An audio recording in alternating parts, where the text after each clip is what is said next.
Hello everyone, I am Pawan Nag.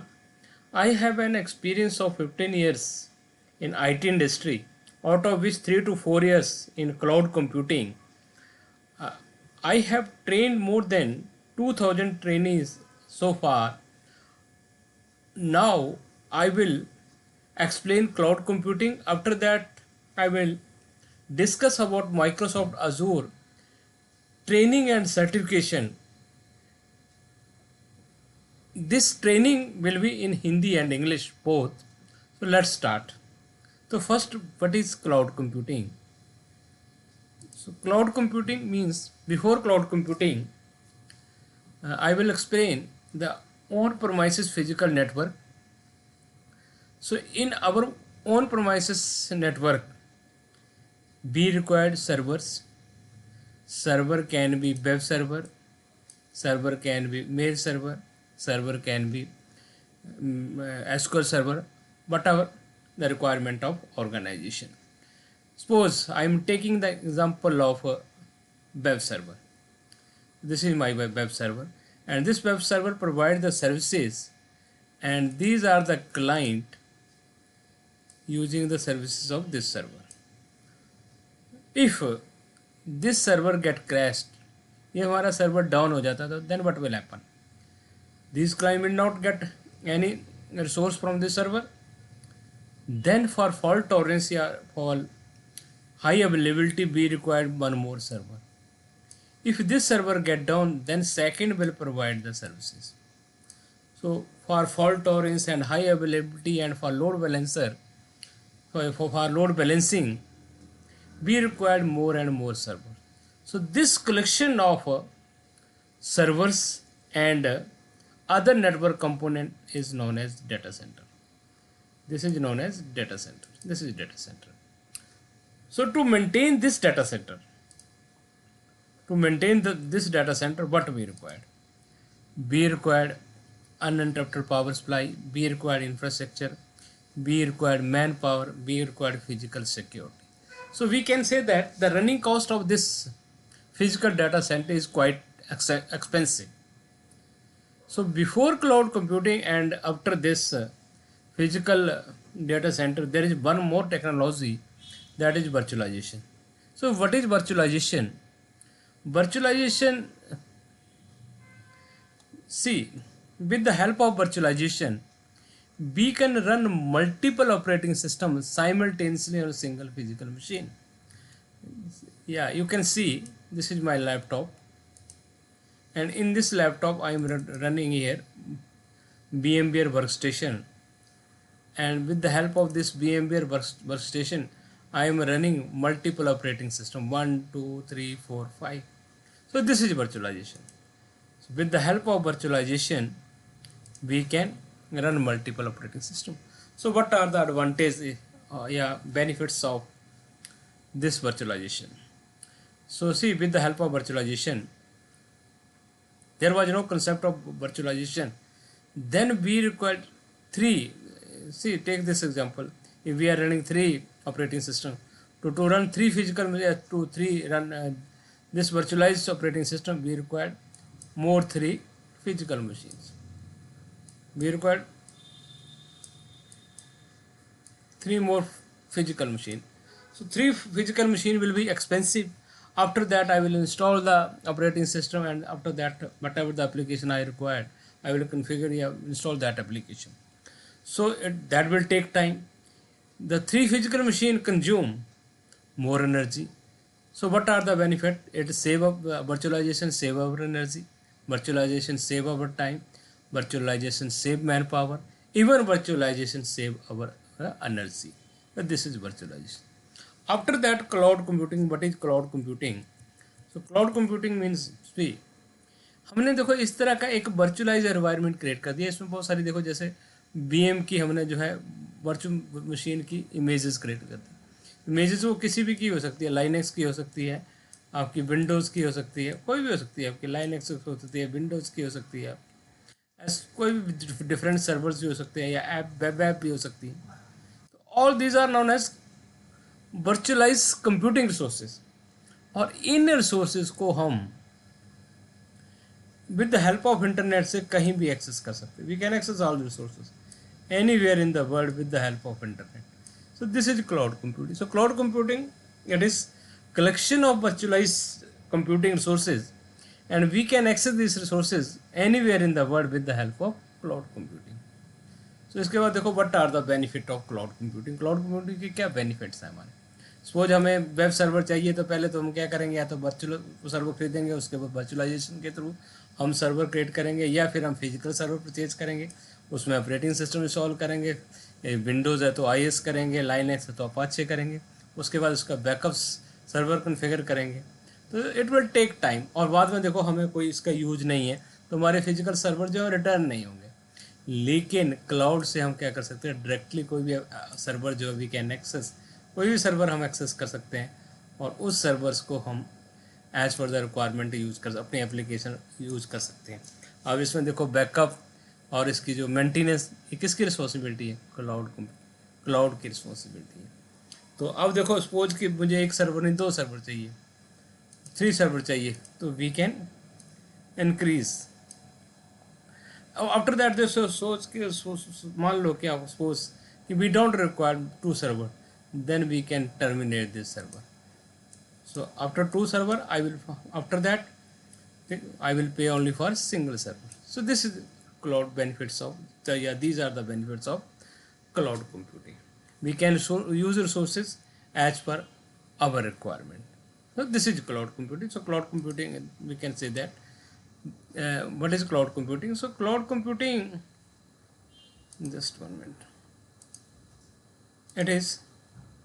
this is cloud computing. The cloud in a very simple term is a place where information technology resources such as computer hardware, operating system, networks, storage, database, and even entire software applications are available instantly on demand. So this is cloud computing.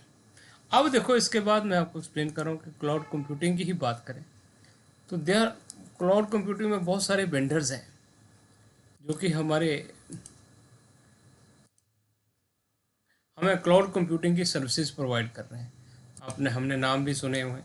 जैसे हम Azzur की बात करें तो Azzur किसकी आपका resource, हमारे Azzur कौन प्रोवाइड करता है, अजूर क्लाउड कंप्यूटिंग का कौन जो है प्रोवाइडर है. तो we can say that Azure जो प्रोवाइड करता है माइक्रोसॉफ्ट में. वैसे माइक्रोसॉफ्ट सिमिलरली यदि हम AWS की बात करते हैं तो AWS अमेजोन माइक्रोसॉफ्ट कौन प्रोवाइड करता है, अमेजोन, अजूर और AWS, गूगल. तो देखो मैं सबके नाम नहीं लिखूंगा, लेकिन हमें पता है कि इसमें मोर देन 75 क्लाउड प्लेयर्स हैं जो कि क्लाउड की सर्विसेज प्रोवाइड करें. तो इन क्लाउड वेंडर्स ने क्या किया, व्हाट दे डिड, इन्होंने क्या किया, अपने डिफरेंट लोकेशंस पे अपने डेटा सेंटर सेटअप किए. इस तरह से इनको डेटा सेंटर सेटअप किए. ठीक है, तो देखो डेटा सेंटर सेट किया तो डेटा सेंटर देखो इसमें इन्होंने यहाँ से देखो जितने नंबर ऑफ डेटा सेंटर्स होंगे नियरेस्ट मतलब डिफरेंट लोकेशन में, तो वहाँ पर क्या होंगे, यूज़र्स जो हैं वो लेस लेटेंसी से डेटा एक्सेस कर सकते हैं या उनकी परफॉर्मेंस. हम जानते हैं if the distance between source and destination network is less then there will be less latency. यदि हमारी लेटेंसी लेस है then we can get good performance. तो सबसे पहले हम चेक करते हैं कि इन क्लाउड्स के डेटा सेंटर्स कहाँ पे, यानी इन डेटा सेंटर्स को जो है हम बोलते हैं रीजन्स. देखो इनको बोलते हैं हम रीजन. तो देखो जैसे हम चेक करने तो हम गूगल कर सकते हैं कि कौन से क्लाउड के कहाँ रीजन. तो मैं अजूर की बात करूँ तो मैं अजूर रीजन्स की बात करूँ, मैं यहाँ पर अजूर को आपको बताऊँ कि अजूर के कहाँ रीजन था. मैं यहाँ इमेज से दिखा सकता हूँ, इमेज से भी हम देख सकते हैं कि इनके रीजन कहाँ और इजीली हम इनको चेक कर सकते हैं. देखो लोड करता हूँ और लोड करते आपको दिखा देगा. अब इसको देखो मैं बड़ा करता हूँ तो इन इंडिया में देखें तो इंडिया के इसके 3 रीजन हैं, यानी अजूर के 3 data centre in India, waste India, central India and south India. और और इस चीज़ को आप कंपेयर कर सकते हैं दूसरे क्लाउड के साथ, आप AWS के साथ कंपेयर कर सकते हैं कि AWS के कितने डेटा सेंटर है। उसके बाद देखो इसमें और भी होते हैं, अवेलेबिलिटी जोन होते हैं, तो वो अवेलेबिलिटी जोन जो हम बाद में डिस्कस करेंगे क्या होगा। सबसे पहला हमारा फर्स्ट पॉइंट है कि हम चेक करते हैं कि कितने डेटा सेंटर हैं और वर्ल्ड में इनके टोटल कितने डेटा सेंटर हैं। यदि मेरी ऑर्गेनाइजेशन के डिफरेंट डिफरेंट ब्रांचेस हैं डिफरेंट डिफरेंट लोकेशंस पे, तो वो उन ब्रांचेस में उनके डेटा सेंटर्स अवेलेबल हैं जो एज पर माई रिक्वायरमेंट, तो that cloud will be best cloud for my organization. तो ये एक छोटी सी डेफिनेशन है क्लाउड कंप्यूटिंग। अब देखो, मुझे इन क्लाउड कंप्यूटिंग के रिसोर्सेज को एक्सेस करना है, तो मुझे इनको एक्सेस करने के लिए सबसे पहले क्या चाहिए, जब इनको एक्सेस करना है तो इनको एक्सेस करने के लिए व्हाट बी रिक्वायर्ड। सबसे पहले देखो, हमें इसके जो क्या क्रिएट करनी पड़ती है, हमें लेनी पड़ती है सब्सक्रिप्शन। सब्सक्रिप्शन लेनी पड़ती है, तो सब्सक्रिप्शन देखो जो डिफरेंट डिफरेंट सब्सक्रिप्शन है, जस्ट लाइक देखो हमारे जैसे फ़ोन की बात करें तो कुछ पोस्ट पेड होते हैं, प्री पेड होते हैं, उसमें डिफरेंट डिफरेंट प्लान होते हैं। तो इसके भी जो है इस तरह से डिफरेंट डिफरेंट प्लान है सब्सक्रिप्शन के। लेकिन आज जो मैं आपको बता रहा हूँ, अजोर जो है एक फ्री प्लान प्रोवाइड करता है जिसको आप 1 ईयर तक जो है यूज़ कर सकते हैं। देखो इसमें क्या होता है कि जैसे कोई अकाउंट क्रिएट करते हैं तो अजोर जो हमारे अकाउंट में 3,300 आप इंक्रीज कर दिया इसने 14,400 अमाउंट जो है हमारे अकाउंट में वो क्या कर देगा, क्रेडिट कर देगा, और इस अमाउंट को हम विद इन मंथ यूज़ कर सकते हैं। After that more than 25 services जो है, रिसोर्सेज जो कह सकते हैं हम, वो अजूर हमें फ्री प्रोवाइड करता अप टू 1 ईयर। ये जो हमारी सर्विसेज जो है आपको अप टू 1 ईयर जो है आपको 1 ईयर तक आपको फ्री प्रोवाइड करेंगे। मैं डिस्कस करूँगा जैसे देखो यहाँ से भी देख सकते हैं हम यहाँ से डिस्कस करें तो कौन कौन सा, तो अजूर का हम यहाँ से करेंगे, अजूर फ्री अकाउंट आप यहाँ से भी देख सकते हैं, गूगल कर सकते हैं अजूर फ्री अकाउंट। यहाँ से फ्री अकाउंट में जैसे आप क्लिक करेंगे तो आपको बता देगा आपको पूरा अकाउंट के। इसमें देखो ये 14,100 हमारे क्लाउड कर देगा। उसके बाद देखो नियर अबाउट 25 सर्विसेज जो है उसमें ऑलवेज फ्री होती है थ्रू आउट द ईयर। इसमें ये कौन सी जो है फ्री है इनकी एक लिस्ट देखिए, इन लिस्ट से हम थ्रू आउट द ईयर्स जो है कितना अमाउंट ऑफ डाटा, यानी डाटा की कैपेसिटी कितनी है उसके अकॉर्डिंग जो हम 1 बाई 1 डिस्कस करते जाते हैं। लेकिन पहले 1 मंथ तो हम जो है 14,500 अमाउंट को यूज़ कर सकते हैं, जो कि मोर देन सफिशेंट होता है हमारे इसके लिए। तो देखो जैसे हम अकाउंट क्रिएट कर लेते हैं तो हमें लॉगिन करना पड़ता है portal.azure.com। इसमें हम लॉगिन करते हैं तो इस तरह से देखो हमारा लॉगिन कर जाएगा अकाउंट। यानी आपको तो कहेगा मेरे तो लॉगिन कर गया, लेकिन आपको बोलेगा आपका क्रिएट न्यू अकाउंट में जाना और आपको अकाउंट क्रिएट करने के लिए बोलेगा, जो मैं ट्रेनिंग में आपको बताऊँगा। उसके बाद देखो जैसे आप लॉगिन करेंगे तो फर्स्ट टाइम तो ऐसे आ जाएगा, और जैसे इसको करेंगे तो इसमें यहाँ पर देखें तो आपको एक आता है ऑल सर्विसेज। इस ऑप्शन को क्लिक करेंगे आप तो ये विल ये शो कर रहा है कि लिस्ट ऑफ कंप्यूटिंग रिसोर्सेज या वर्चुअलाइज रिसोर्सेज जो क्लाउड प्रोवाइड करता है, अजूर क्लाउड प्रोवाइड करता है। फॉर एग्जांपल देखो मैं यहाँ करता हूँ कंप्यूटिंग, तो यहाँ से virtual different different computing environment को हम यूज़ कर सकते हैं। ठीक है, डिफरेंट डिफरेंट इमेजेस और उसकी वो डेफिनेशंस हैं। या हमें स्टोरेज चाहिए, वी विल डिस्कस स्टोरेज, यहाँ से यूज़ कर सकते हैं। Web back, mobile apps, containers, ठीक है, डेटाबेसेस, तो अजूर जो है डिफरेंट डिफरेंट डेटाबेस को सपोर्ट करता है। एसक्यूएल सर्वर चाहिए आपको, ठीक है, आपको अजूर एसक्यूएल सर्वर, तो this the database, in database को जो है हम चेक कर सकते हैं कि अजूर डायनमो डीबी डाटा चाहिए आपको, देखो डेटाबेस फॉर आपका मारिया डीबी डाटा चाहिए आपको, या ठीक है। तो दिस इज द मतलब ये लिस्ट है आपकी डेटाबेसेस की आपकी, ठीक है। यहाँ से हम डेटाबेस वगैरह क्रिएट कर सकते हैं, वो डिस्कस करेंगे हम, ठीक है। तो यहाँ से माना को सपोज कि मुझे एक वर्चुअल मशीन ही क्रिएट करनी है, तो यहाँ से वर्चुअल मशीन क्रिएट करेंगे, तो यहाँ से वर्चुअल मशीन में ऐड में जाऊँगा तो यहाँ से वर्चुअल मशीन हमारी क्रिएट हो जाएगी। देखो यहाँ से मैं दिखाता हूँ, तो यहाँ से देखो मैं जल्दी जल्दी, बाकी हम उसको डिटेल में पढ़ेंगे। रिसोर्स ग्रुप क्या होता है सारा ही हमारा है। मैं एक VM का एक दे देता हूँ ऑप्शन, VM का नाम दे दूँगा मैं यहाँ पर, ठीक है, वर्चुअल मशीन का नाम दे दिया मैंने। और ये सारे जो है हम डिस्कस करेंगे डिटेल में। अभी तो मैं जस्ट आपको जो है एक यूज़र नेम है, जैसे हम विंडो इंस्टॉल करते हैं, और यहाँ पर कोई पासवर्ड दे सकते हैं आप, तो यहाँ पर उसके बाद कन्फर्म पासवर्ड, तो ये यहाँ से वर्चुअल मशीन हमारी क्रिएट हो जाएगी। तो ये सारे नेटवर्किंग ये हम सब 1 बाय 1 सारे डिस्कस करेंगे इसको। यहाँ से जो मेरी वर्चुअल मशीन जो कि मुझे क्लाउड से यूज़ करनी है, तो यहाँ से हम क्रिएट कर सकते हैं। देखो यहाँ पर क्रिएट करें तो ये 2-3 मिनट क्रिएट होने मिलेगी, तब तक मैं और डिस्कस करता हूँ आपसे। तो ये होता है। उसके बाद देखो क्लाउड के टाइप होते हैं, डिफरेंट टाइप्स क्लाउड के टाइप होते हैं, लेकिन टाइप्स देखो हम उसमें अपनी ट्रेनिंग में डिस्कस करेंगे। मैं सबसे पहले ये बताता हूँ कि इस इंटायर ट्रेनिंग में हम क्या क्या डिस्कस करेंगे। तब तो मशीन क्रिएट हो रही है, तो मैं इसका आपको सिलेबस बता देता हूँ कि इस सिलेबस में हम क्या क्या डिस्कस करेंगे, ताकि आपको क्लियर हो जाए कि इसमें क्या क्या कवर करेंगे। इस हाँ, जो हमारी सर्टिफिकेशन है, और इस सर्टिफिकेशन का नाम क्या है। देखो ये इस सर्टिफिकेशन का नाम है AZ104 Azzur administrator course outlines. इसमें एक और भी है, मैंने कहीं से दिया है, एक मिनट, चलो इसी में दिखा देता हूँ।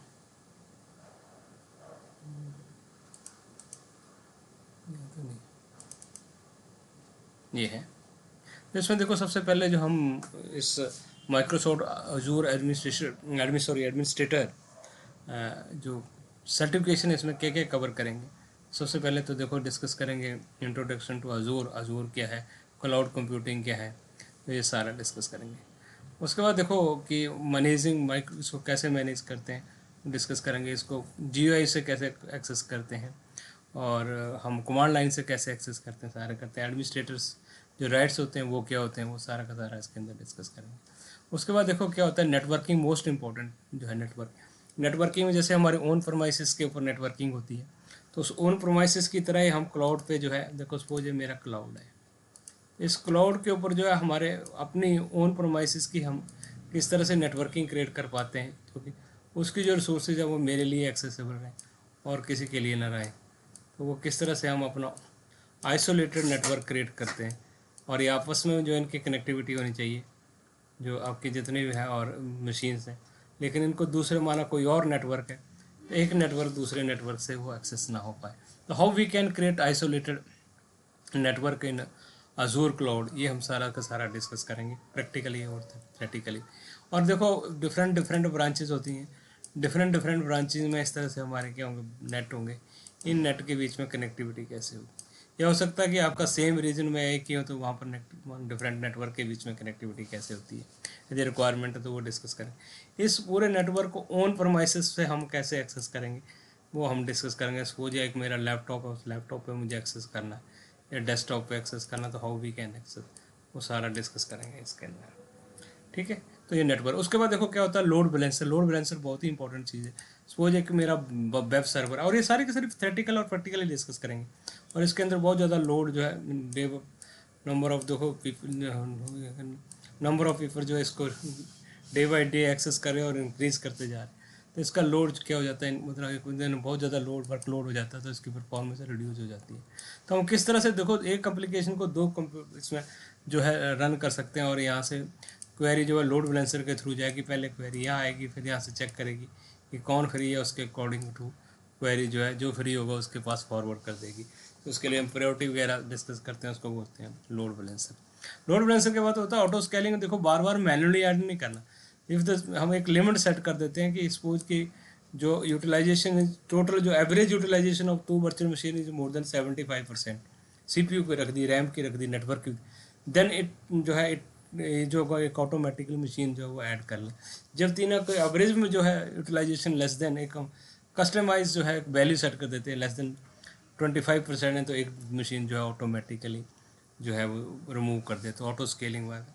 दूसरा देखो इसमें ट्रैफिक मैनेजर होता है। ट्रैफिक मैनेजर में होता है कि सपोज मेरी डिफरेंट डिफरेंट ब्रांचेज और डिफरेंट डिफरेंट लोकेशंस पे, यानी एक ब्रांच मेरी इंडिया में है, एक ब्रांच मेरी यूके में, तो यूके के यूजर जो है रिसोर्सेज को यूके रीजन से एक्सेस कर पाएँ, और इंडिया वाले इंडिया से ही एक्सेस कर पाएँ। तो इससे क्या होगा, हमारी लेस लेटेंसी हो जाएगी। तो ये सारा का सारा हम थ्योरेटिकली और प्रैक्टिकली डिस्कस करेंगे इस ट्रेनिंग के अंदर, अजूर एडमिनिस्ट्रेटर ट्रेनिंग के अंदर। ठीक है, तो ये नेटवर्क पार्ट के अंदर हम सारा का सारा ये डिस्कस करेंगे, पूरा इसका नेटवर्क पार्ट के अंदर। उसके बाद देखो नेटवर्क के बाद हमारा जो आता है वर्चुअल मशीन कैसे क्रिएट करते हैं। वर्चुअल मशीन में जैसे साइज़ कम हो रहा है, उसका CPU लेस है, रैम लेस है, तो बिना डाटा लॉस किस तरह से हम रीसाइज करते हैं, उसको अपग्रेड करते हैं, या उसमें हार्ड डिस्क ऐड करते हैं, या उस हार्ड डिस्क को कैसे जो है बिना डेटा लॉस की है उसका जो है हम अपग्रेड कर लेते हैं 2 TB to 4 GB, तो सारा डिस्कस करते हैं। उसके बाद देखो स्टोरेज जो बहुत ही इंपॉर्टेंट चीज़ है हमारे, जैसे आप देखते हैं गूगल ड्राइव है, इस ये भी छोटा सा स्टोरेज है, लेकिन यहाँ पर हम बहुत डिफरेंट टाइप के स्टोरेज जो है डिस्कस करेंगे। कुछ फ्रिक्वेंटली एक्सेसिबल स्टोरेज होते हैं, कुछ इनफ्रिक्वेंटली एक्सेसिबल स्टोरेज होते हैं, वो कैसे क्रिएट करते हैं। और उनको देखो जैसे सिंक करना डाटा स्टोरेज में अपने ओन प्रोमाइसेस के फाइल सर्वर्स का क्लाउड के ऊपर, या एक लोकेशन से दूसरी लोकेशन में with the help of storage, ये सारा डिस्कस करते हैं। इसमें देखो क्या होता है कि कोई फाइल हमारी एक्सीडेंटली डिलीट हो जाए या करप्ट हो जाए तो उसको कैसे रिकवर करते हैं स्टोरेज में, वो भी सारा का सारा डिस्कस करें।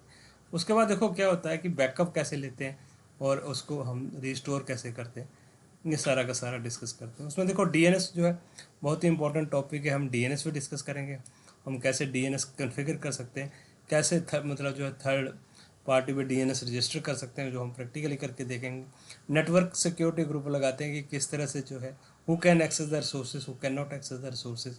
हमने HTTP अलाउ करना है या RDP अलाउ करना है या RDP हमने डिनाई करना, वो सारा डिस्कस करेंगे। उसके बाद देखो एक्टिव डायरेक्टरी का कंसेप्ट होता है। तो एक्टिव डायरेक्टरी क्या होती है हमारी, एक देखो हम ओन प्रोमाइसेस की ही एक्टिव डायरेक्टरी के बारे में बात करें तो it is a database which contain information of all the resources within network and user can easily access the resources within network. लेकिन विद इन नेटवर्क था का ओन प्रोमाइसेस की एडी थी। अब हम क्या करेंगे, ग्लोबल एडी यानी अजूर एडी को डिस्कस करेंगे, जिसमें हमारे यूज़र जो है वो ओन प्रोमाइसेस पे भी लॉग इन कर पाएंगे और क्लाउड के थ्रू भी लॉग इन कर जाएंगे। तो एक सिंगल साइन आउट कैसे क्रिएट करते हैं, SSO की बात करें कैसे कन्फिगर करते हैं। इसमें MFA यानी बिना मल्टी फैक्टर ऑथेंटिकेशन, बिना OTP के यूज़र जो है लॉग ऑन ना कर पाए वो कन्फिगर कर देते हैं। Role based access control RABC discuss करेंगे इसके अंदर, कि ओनली कुछ रिसोर्सेज जो है ऑथराइज पर्सन ही एक्सेस कर पाए। तो ये सारा का सारा जो है हम थ्रेटिकली भी डिस्कस करेंगे और प्रैक्टिकली भी डिस्कस करेंगे। अब देखो मैं उस टाइम जो मशीन क्रिएट कर रहा था वो मशीन क्रिएट हो गई है। अब इसमें जाएँ तो यहाँ पर इस मशीन को हम एक्सेस कर सकते हैं। तो देखो ये इस मशीन को मैंने कनेक्ट किया और RDP के थ्रू इस मशीन को एक्सेस कर सकते हैं। इस तरह हम स्टोरेज या नेटवर्क वगैरह सारा प्रैक्टिकली करके देखेंगे। अब ये मशीन मेरी कहाँ पे, क्लाउड पे है, लेकिन मैं इसको कहाँ पे एक्सेस कर रहा हूँ, अवर ओन प्रोमाइसेस नेटवर्क। तो देखो इजीली हमारी मशीन जो एक्सेस हो जाएगी। तो ये मशीन क्लाउड पे आ गई।